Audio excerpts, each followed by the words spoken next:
Men believe a woman's loyalty is a promise, a contract sealed with words and affection.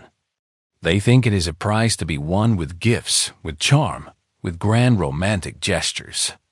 They labor under the delusion that if they are nice enough, rich enough, or entertaining enough, a woman will simply decide to be loyal, and that decision will stand firm against the tests of time and temptation. This is a fatal and profoundly naive misunderstanding of the female heart. A woman's loyalty is not a conscious decision she makes. It is a subconscious verdict she reaches. It is the final sacred reward given only to the man who is passed. A series of brutal, silent, and often invisible tests. Every single day, you are being examined. With every interaction, with every crisis, with every moment of silence, her primal, ancient instincts are probing your character, testing your foundations, searching for cracks in your armor. And every day, most men fail these tests so catastrophically that they don't even hear the sound of the foundation cracking. They mistake her presence for loyalty, her affection for respect, and they are left shocked and bewildered when they discover the woman they thought was theirs has, in her soul, already left them long ago.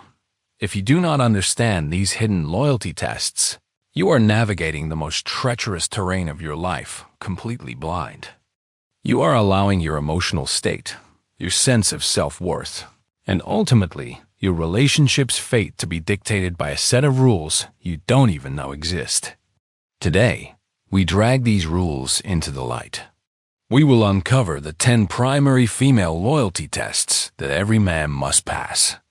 And we will not learn to pass them with cheap tricks or manipulative tactics, but by forging the one thing that makes a man immune to failure, an unshakable Stoic character. Because a woman's true, deep, ride-or-die loyalty is never given to the man who pleases her whims. It is earned and earned with blood and sweat by the man who simply cannot be broken. This is not about being cold or distant. It is about cultivating an internal empire so vast and so strong that her loyalty is not something you seek, but something that is inevitably drawn to you. Like a ship seeking a harbor in a storm, before we can decipher her tests, you must first accept a fundamental truth of human nature. These tests are, for the most part, not conscious, malicious plots to make you miserable. A woman rarely wakes up and thinks, I'm going to test his loyalty today. It is a far deeper and more primal process. Her subconscious, that ancient part of her brain wired for survival and the propagation of the species, is constantly running a diagnostic on you. It is asking one relentless question. Is this man a rock or is he sand? Is he a safe harbor for my spirit and for our potential children? Or is he just another storm-tossed ship, as lost as I am? The difference between the man who inspires unwavering loyalty and the man who is perpetually being replaced is that the former understands this subconscious audit. The average man reacts to the test itself. He gets defensive, angry, needy, or anxious. He sees the test as an attack. A Stoic does not react. He reads. He decodes. He sees the test as a gift, an opportunity to display his character. He remembers the words of the great Stoic Emperor Marcus Aurelius, who wrote in his private journal, "You have power over your mind, not outside events. Realize this, and you will find strength." Her test is an outside event. Your response is your mind. This is where your power lies. This entire journey is not about learning to pass tests to win the prize of a woman. It is about becoming the kind of man for whom these tests are trivial. A man whose loyalty to his own mission, his own principles, his own God, is so absolute that her loyalty to him becomes a natural, inevitable, and beautiful consequence. The battlefield is always within. Win the war inside yourself, and you will find that the battles of the outside world have a strange way of winning themselves. The first and most common gateway through which every man must pass is a trial by fire, a carefully orchestrated social ambush that she will present as a casual get-together. This is the test of her friends. Do not be fooled. This is not a friendly introduction. It is a tribunal. Her friends, especially her closest female friends, are her council of elders, her Praetorian Guard. They are the keepers of her emotional security, and their collective intuition is a weapon she trusts more than her own fleeting feelings for you. She is bringing you before them, not just to see if they like you, but to see who you are when you are outnumbered and under a microscope. She wants to see how you react when faced with a jury of your perceived peers, a jury that holds the keys to her approval. It is one of the most ancient and reliable litmus tests for a man's character, and the average man walks into this ambush and is slaughtered within the first 5 minutes. He doesn't even know he's on a battlefield. The weak man sees her friends as an obstacle to be overcome, a panel of judges to be won over. His entire focus shifts from being the man she chose to being a man they might like. He becomes a performing seal. He laughs too loudly at their jokes. He agrees with opinions he doesn't hold. He becomes excessively complimentary, a fawning court jester trying to win the favor of the queen's handmaidens. He might buy a round of drinks, trying to purchase their approval with money. He's so desperate to be accepted into her world that he completely abandons his own. He's asking, with every supplicating smile and every eager nod, "Do you like me? Am I good enough? Please, validate my position here." He has surrendered his frame so completely that he has become a chameleon, a hollow man with no color of his own. The friends will smile. They will be polite, but when you are in the bathroom, the verdict will be delivered to her in a hushed, lethal whisper. He's trying too hard. He seems nice, but something's off. He's weak. He has failed, and he doesn't even know why. He thought the goal was to be liked. The Stoic man understands that this is not a test of his likability, but a test of his authenticity and his internal authority. He is not there to win the approval of her friends. He is there as the man who has won her. His frame is paramount. Think of Daniel in the lion's den. He was thrown into a pit of savage beasts, but he did not try to reason with them, plead with them, or perform for them. He stood firm in his own center, grounded in a power that was not of that den. His own internal state of grace rendered the external threat powerless. This is your model. You must enter her friend's den with a profound sense of inner calm, a calm that comes from knowing your own value is not up for debate. You are polite, you are respectful, but you are not needy. You do not try to entertain them. Instead, you display a calm, curious interest in them. You ask them questions. You listen more than you speak. You are not a performer on a stage. You are a quiet ambassador from your own sovereign nation. You maintain your own opinions. If they all love a movie you find meaningless, you do not pretend to love it too.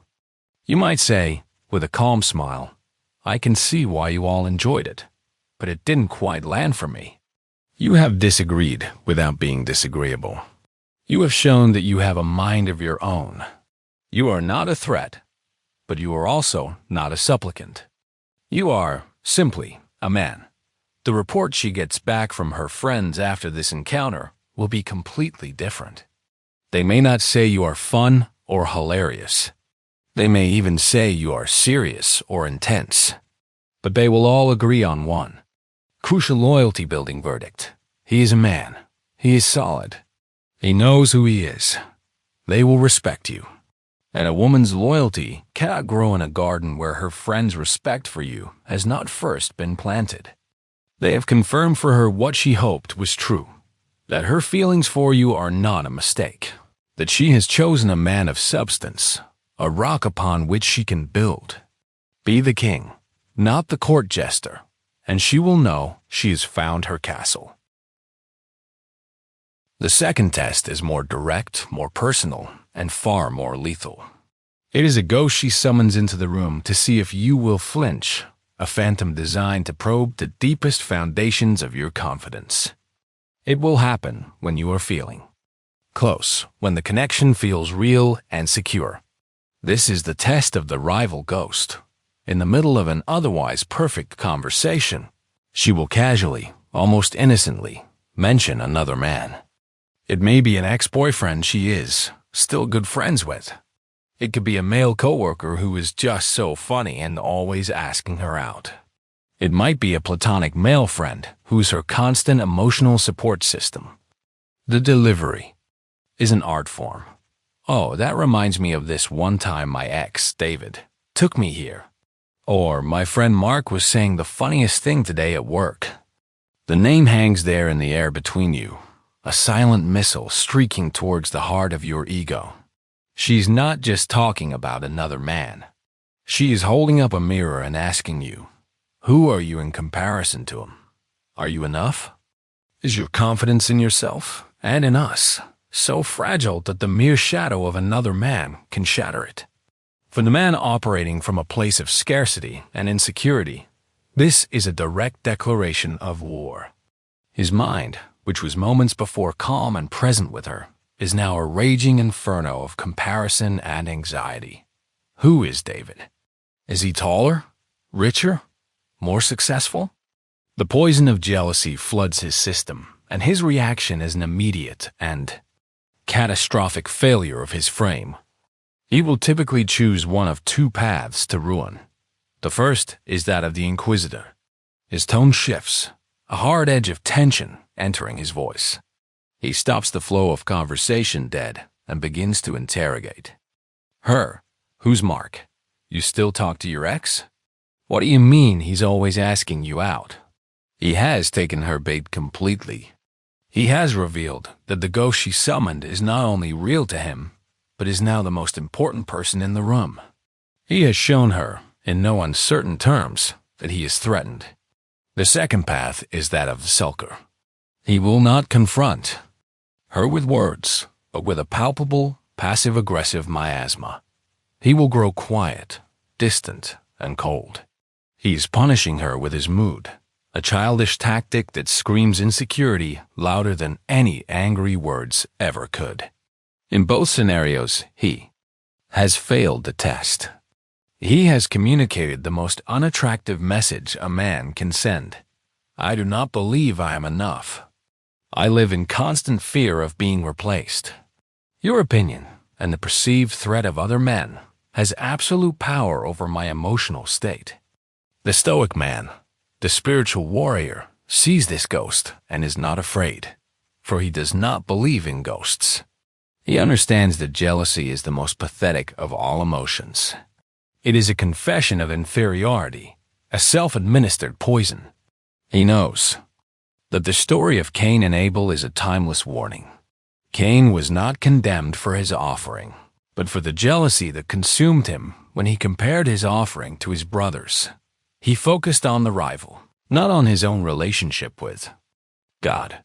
The weak man focuses on the rival ghost. The Stoic man focuses on his own intrinsic value. When she mentions the name, he does not flinch. He does not react. He gives the ghost no energy, no life. He understands the core Stoic principle. Other men exist. This is a fact of the world. An external. It is as irrelevant to his inner state as the weather on another continent. His response is a masterclass in calm indifference. He might offer a slight, barely perceptible nod of acknowledgement, and then immediately and seamlessly pivot back to his own train of thought.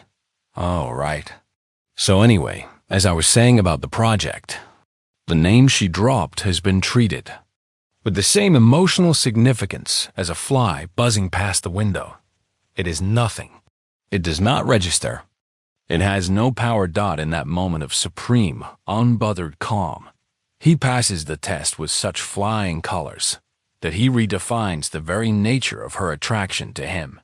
She has just thrown a spear at his shield, and it has dissolved into dust before making impact. She has tested the walls of his fortress and found them to be made of solid, impenetrable rock. Her subconscious registers this with a profound sense of awe and security.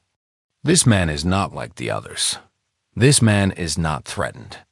This man's confidence is not a performance. It is his very essence. He has not only passed her test, but he has also taught her a powerful lesson, that her games are useless against him. This elevates him from being just another suitor into a force of nature in her eyes. The man who is unthreatened by rivals has no rivals.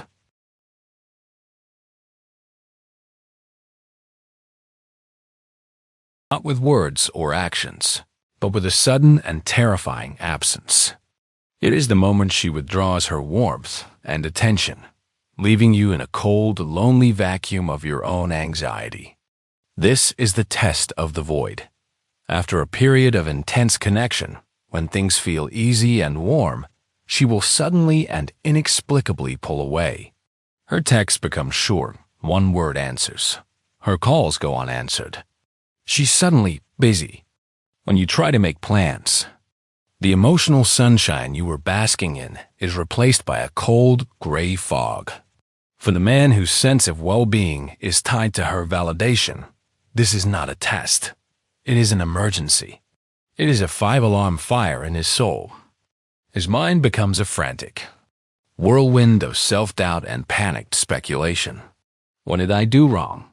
Is she with someone else? Did I say something stupid? He's like a drug addict whose supply has been cut off, and he descends into a state of desperate, undignified craving. His actions from this point are a predictable and tragic cascade of failures. First comes the frantic pursuit. He bombards her phone with a flurry of needy messages. Hey, just checking in to see if everything is okay.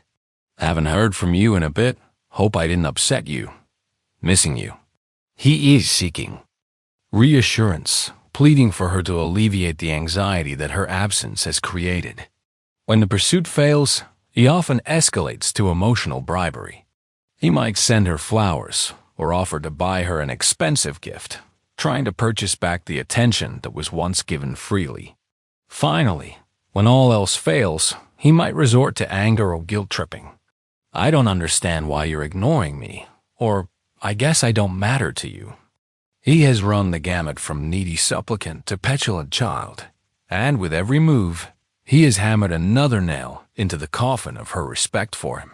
He has screamed, without saying a word, my emotional stability is entirely dependent on you. Without your attention, I crumble. You have absolute power over me. This is the least attractive message a man can possibly send. The Stoic man understands that the void is not a rejection. It is a question. She has created a space, a vacuum, and she is waiting to see what you will fill it with. Will you fill it with your own neediness and anxiety, or will you fill it with your own life? The Stoic understands the profound truth of the scripture. For whosoever will save his life shall lose it, and whosoever will lose his life for my sake shall find it. The man who tries to save the relationship by frantically chasing her will lose it. The man who is willing to lose the relationship for the sake of his own purpose, his own frame, his own life, is the one who will find it waiting for him when he returns. Therefore, the Stoic's response to the void is a masterclass in disciplined inaction. He has one simple, unbreakable rule. He mirrors her energy. If she pulls away, he pulls away. He does not chase. He does not question. He does not demand an explanation. He gives her the powerful and often unnerving gift of his complete and total absence. He immediately returns 100% of his focus to his own kingdom. He goes to the gym and sets a new personal record. He buries himself in his work, making significant progress on a project. He reconnects with his friends. He reads a book. He practices his craft. He becomes a ghost. He demonstrates, through his actions, the most powerfully attractive truth a man can embody. My life is full. My mission is paramount, and my happiness is generated internally. Your presence is a wonderful addition to my life, but it is not a requirement for its continuation. In the silent space of his absence, one of two things will happen. If her interest has genuinely faded, she will drift away, and he has lost nothing but a woman who was no longer invested, saving himself weeks of pathetic, soul-crushing pursuit. But if there is any spark of attraction left, his silence will be like oxygen to that flame. It will grow into a bonfire of curiosity and renewed desire. She will begin to wonder, why isn't he chasing me? All the other guys fall apart. Who is this man? His lack of neediness is a mystery she will feel compelled to solve. And when she inevitably reaches out with that classic, "Hey, stranger," text, he responds with warmth and calm, but not with overeagerness. He does not punish her for the silence, but he does not reward it with a flood of pathetic relief either. He has held his frame. He has passed the test. The man who is willing to lose her is the one she will become terrified to lose.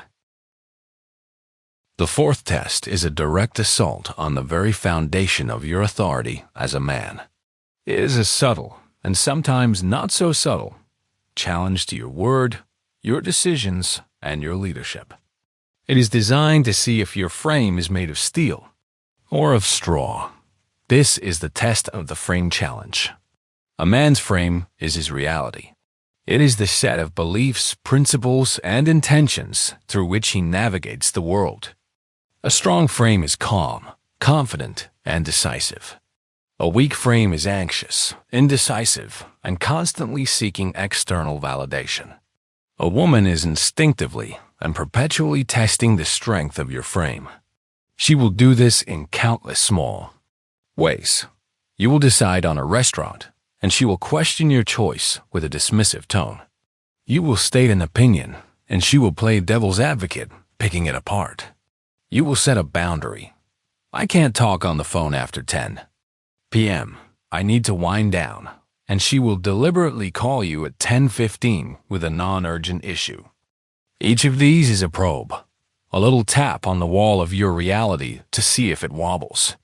She is subconsciously asking, is his reality solid? Can I rely on his word? Is he a leader, or is he a follower who will fold at the first sign of pressure? The man with a weak frame crumbles instantly under these challenges.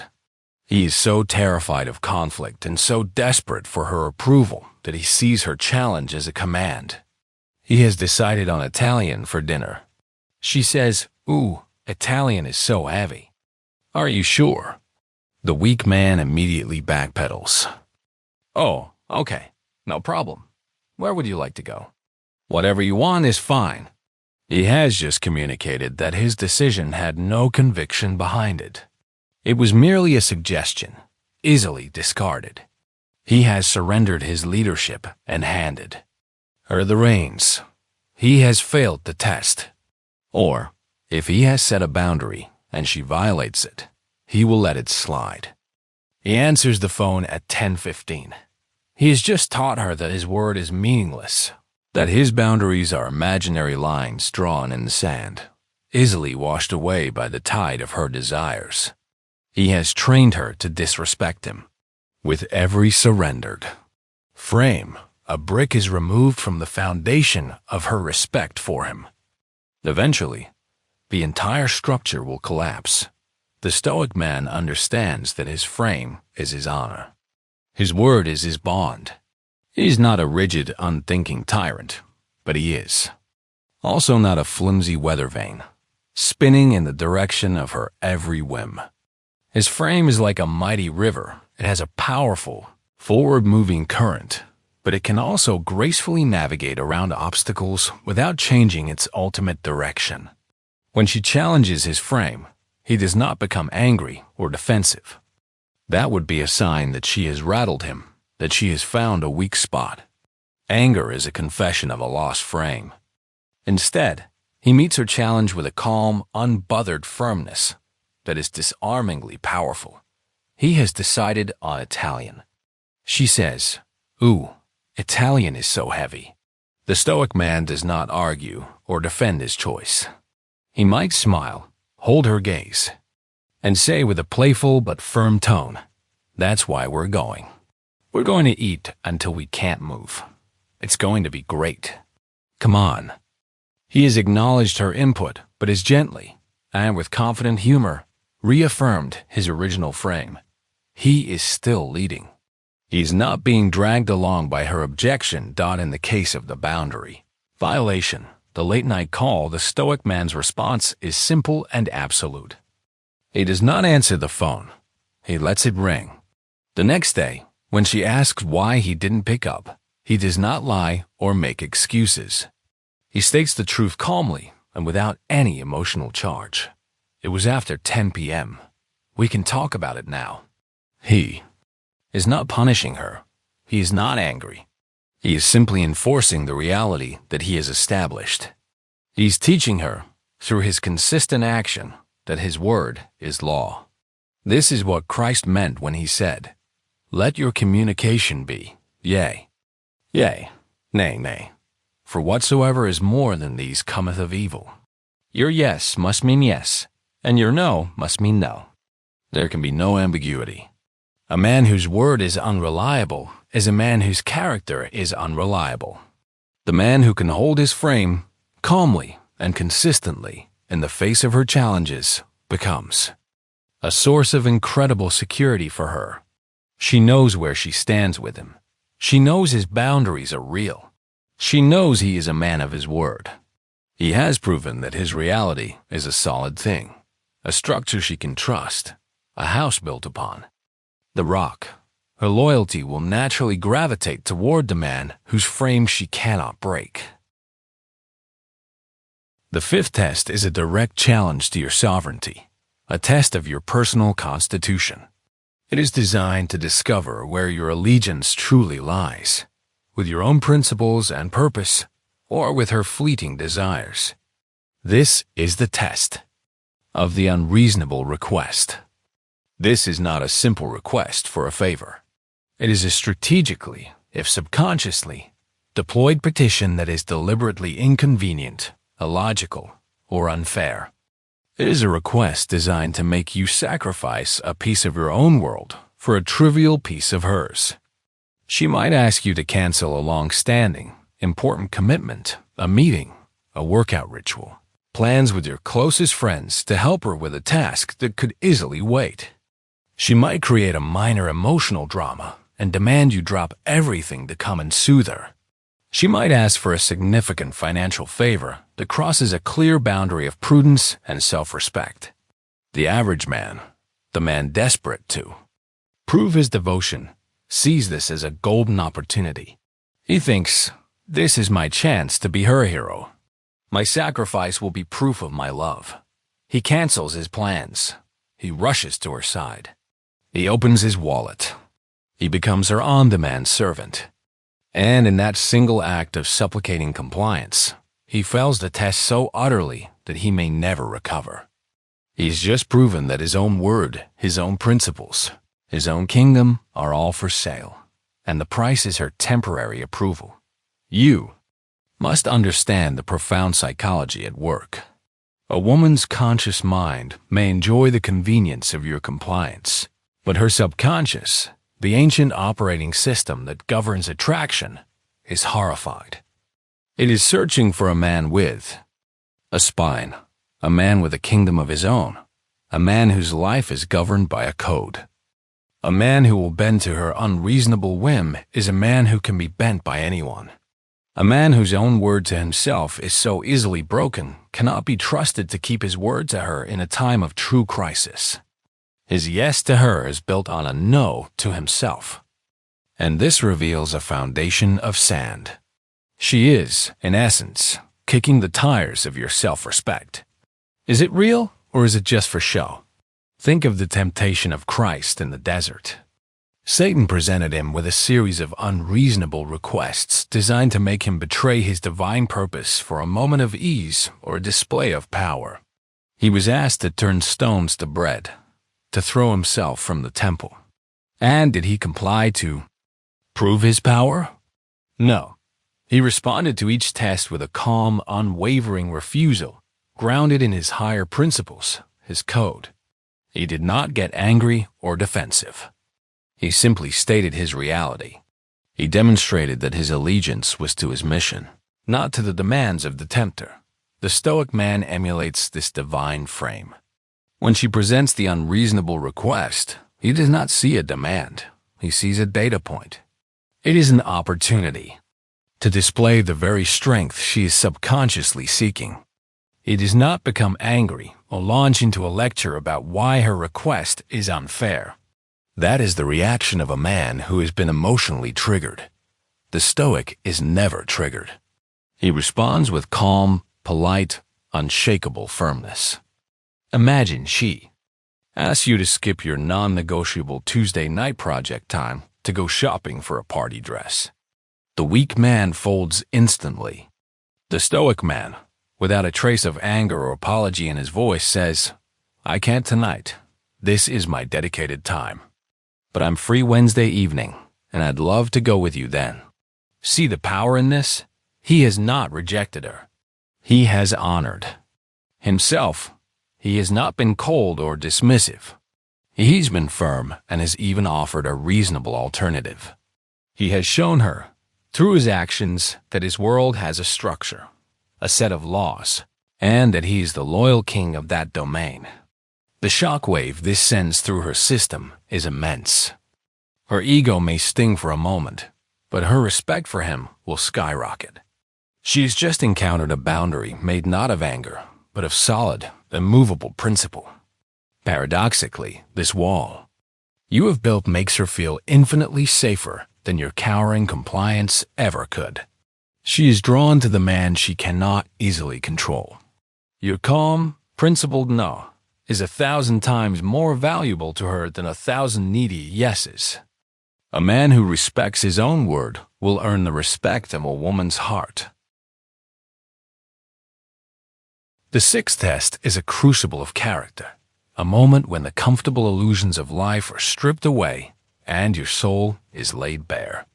It is the most telling test of all, for it reveals not just your strength, but the very source of it.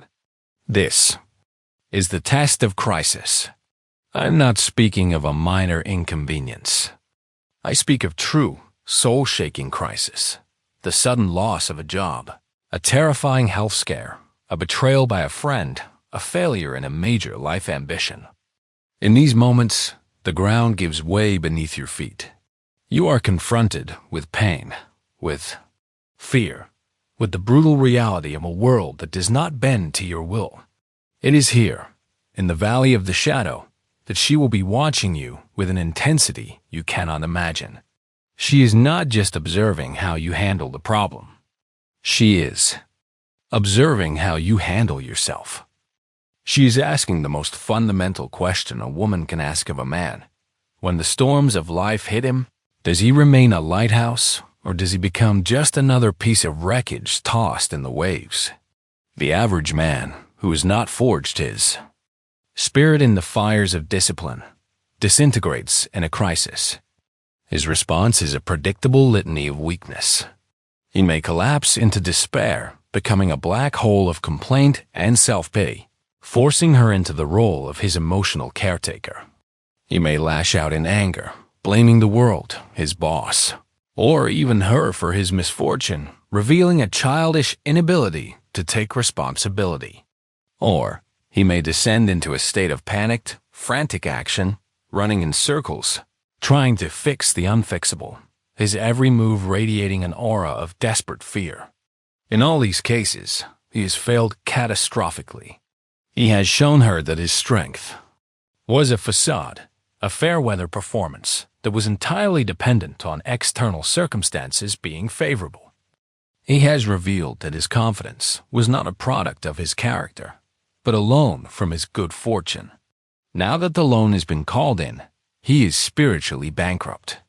The man she thought was her rock has crumbled into dust, and her loyalty will crumble with it. She cannot, and will not, tether her fate to a man who is so easily broken. The Stoic man, however, has been training for this moment his entire life. Every cold shower, every grueling workout, every difficult conversation, every act of saying no to his baser impulses has been a preparation for this test.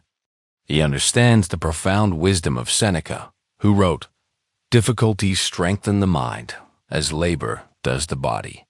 He does not see the crisis as a punishment, but as a sparring partner sent from the gods to test his mettle, to sharpen his blade. He knows that external events are beyond his control, but his response to them is entirely within his dominion. This is the heart of the Stoic creed. When the crisis hits, he does not panic. He does not complain.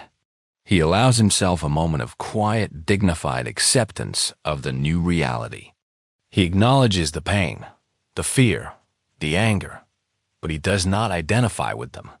They are clouds passing through the vast sky of his consciousness. He is the sky, not the clouds. His first action is stillness. He breathes. He centers himself. He remembers the truth of Romans 8:28, that in all things there is a purpose for those who walk a righteous path. His next action is one of calm, deliberate reason. He assesses the situation not as a victim, but as a general surveying a battlefield. What are the facts? What are my assets? What is the next logical, productive step I can take, no matter how small? He does not focus on the overwhelming size of the problem. He focuses on the immediate, actionable solution. If he has lost his job, he does not despair. He updates his resume. He calls his contacts. He takes one step and then another. He embodies the principle of amor fati, a love of one's fate. He does not just endure the crisis.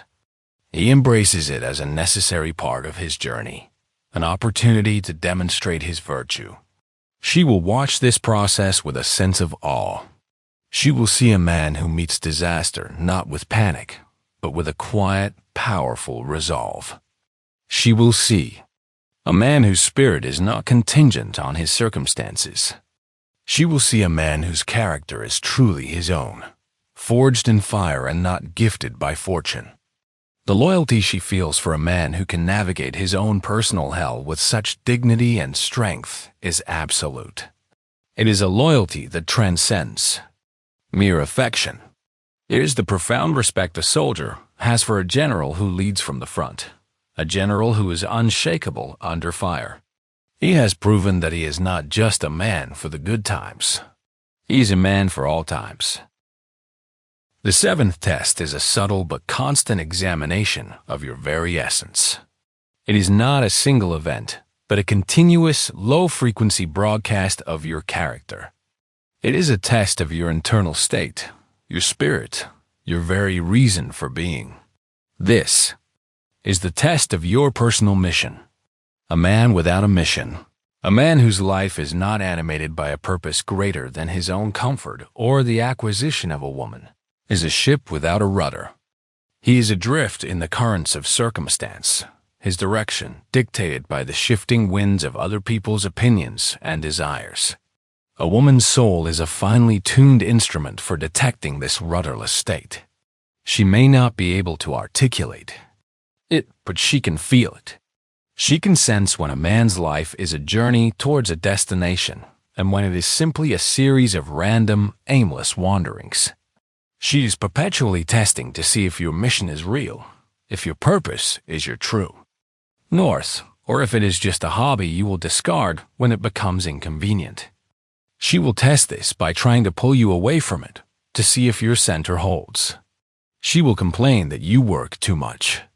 She will tempt you with easy, pleasurable distractions during the time you have dedicated to your craft, your business, or your studies.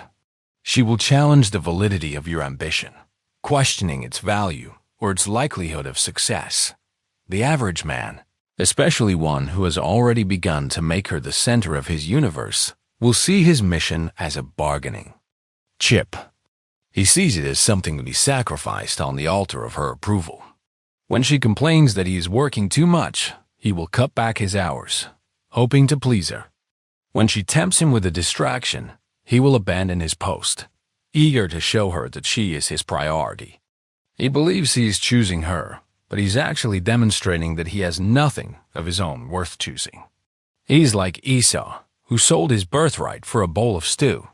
He has traded his long-term, soul-defining purpose for the short-term, fleeting pleasure of her immediate contentment.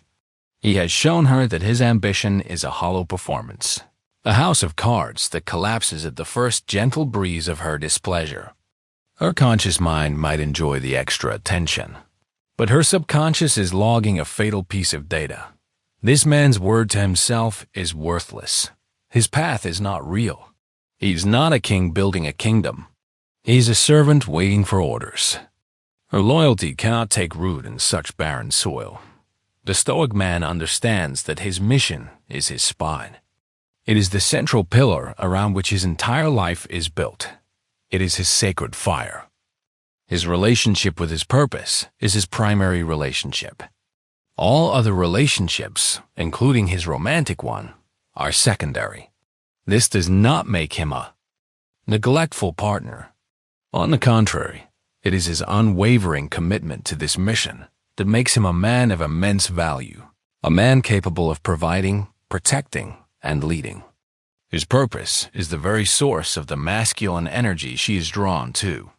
Therefore, when she tests his mission, he does not see it as a threat. He sees it as an opportunity to reaffirm his path. He responds with a gentle but absolute resolve. His frame is non-negotiable. If she complains about his work, he does not get defensive or apologize.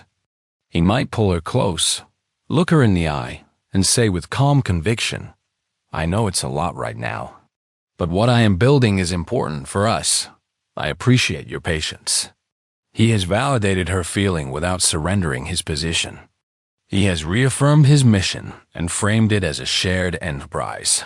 He understands the timeless wisdom of Nehemiah, who, when he was rebuilding the walls of Jerusalem, was constantly tempted by his enemies to come down from the wall and engage in trivial distractions. His legendary response must be the mantra of every man of purpose. "I am doing a great work so that I cannot come down. Why should the work cease whilst I leave it and come down to you?" The Stoic man is always on his wall. He is doing a great work, the work of building his kingdom, of honing his craft, of realizing his potential. He cannot come down. By demonstrating this unwavering loyalty to his own path, he is not pushing her away. He is paradoxically drawing her closer. He is proving that he is a man of substance, a man of God, a man with a destiny. A woman does not want to be a man's mission. She wants to be the cherished queen in the kingdom he is building. But first, she must see that he is a worthy king, a man whose loyalty to his own crown is absolute. Remain loyal to your mission, and she will remain loyal to the king who wears the crown.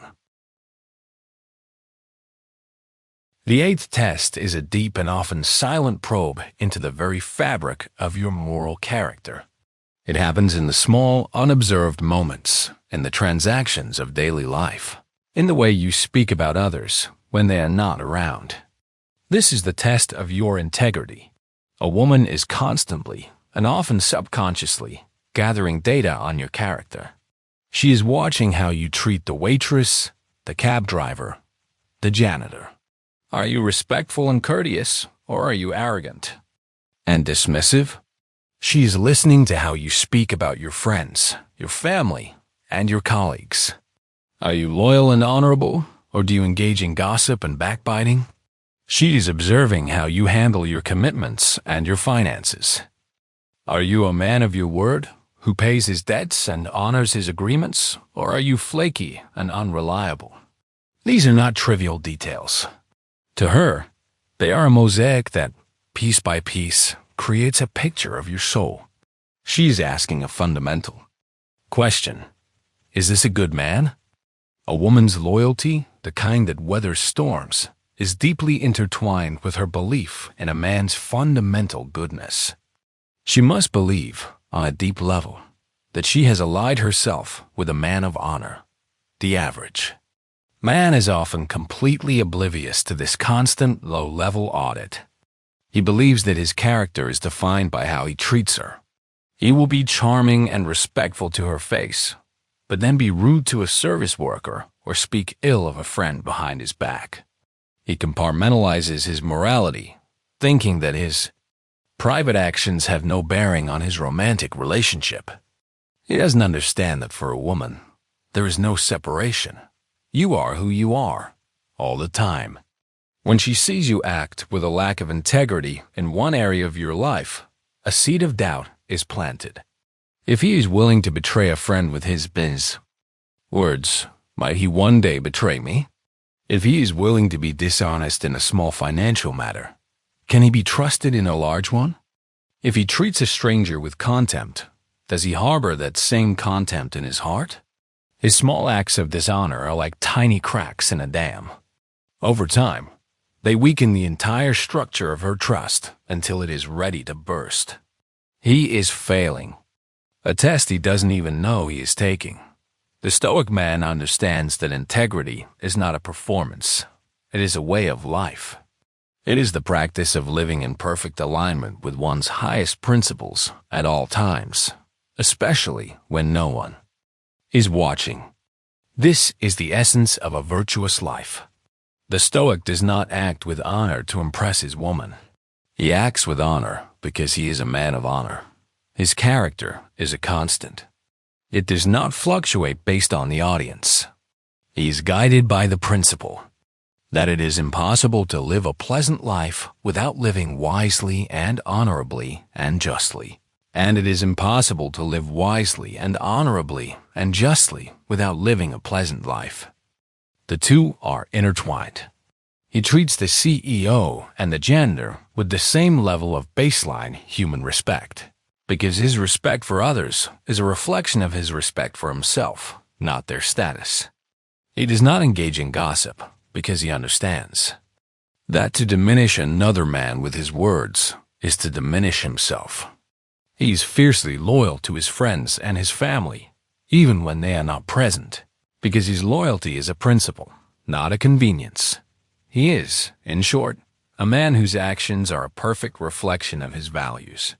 He is what the ancient Greeks called kalos kagathos, a man who is both beautiful and good, a man whose inner character and outer actions are one harmonious whole.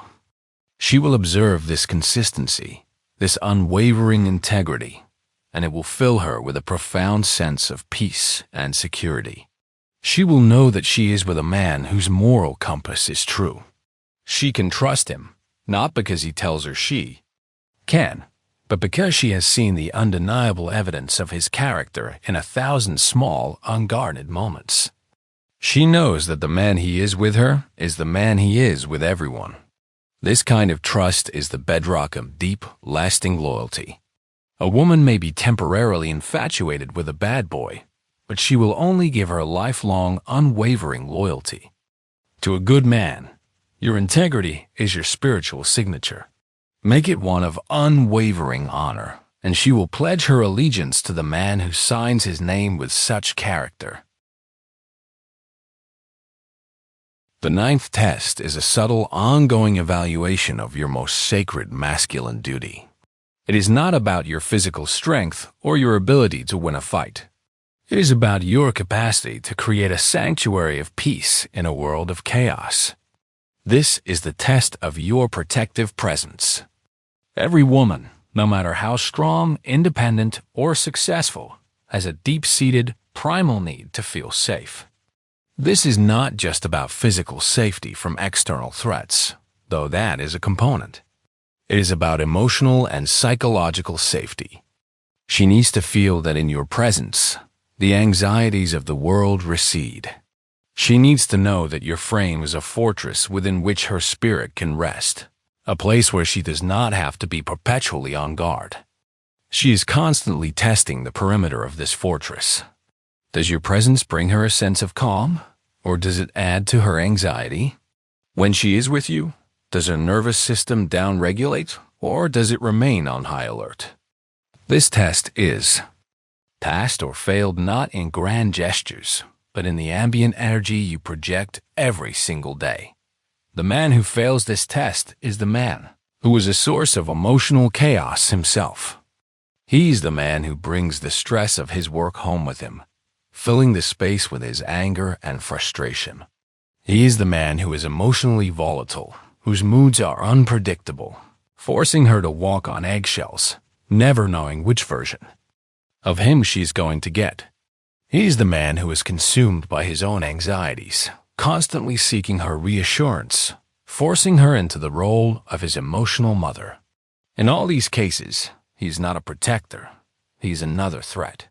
His presence is not a sanctuary, it is another battlefield. He has failed to provide the most basic of masculine provisions, a sense of peace. A woman who does not feel emotionally safe with a man will never be truly loyal to him. She may stay with him out of convenience, out of fear, out of a shared history, but her soul will always be searching for a true harbor. She will be like a refugee, living in a land where she can never truly rest, always dreaming of a homeland of peace. The Stoic man understands that providing a protective presence is one of his highest callings. He sees himself as the guardian of the emotional environment. This does not mean he is responsible for her happiness, but he is absolutely responsible for the energy he brings into their shared space. He practices what could be called spiritual hygiene. Before he walks through the door at the end of the day, he takes a moment, he breathes. He consciously lets go of the stresses and frustrations of the outside world. He does not drag the battles of the office into the sanctuary of his home. He understands the Stoic principle of separating what is in his control from what is not. The chaos of his workday is an external. The state of his own mind, the energy he projects, is internal and entirely within his dominion. He chooses to be a force of calm. His presence is a nonverbal declaration that says, "The war is over. You are safe here. I am in control." He is the calm eye of her emotional hurricane. When she is spinning with anxiety, his calm demeanor provides the grounding force that allows her to find her own center. His emotional consistency is a rock she can rely on. She knows that the man she comes home to will be the same steady, grounded man, regardless of the fluctuations of his day. He is a king who has mastered his own inner kingdom, and as a result, the space around him becomes a place of profound order and peace. This is one of the most powerfully attractive and loyalty-inducing qualities a man can possess. It is rare, and it is precious. A woman who finds a man whose very presence makes her feel safe, seen, and protected on a soul level will guard that relationship with her life. She has found the ultimate treasure, a man who is not just a lover, but a refuge. Your calm is your ultimate protection. Cultivate a state of unshakable inner peace, and you will become the sanctuary she will never want to leave.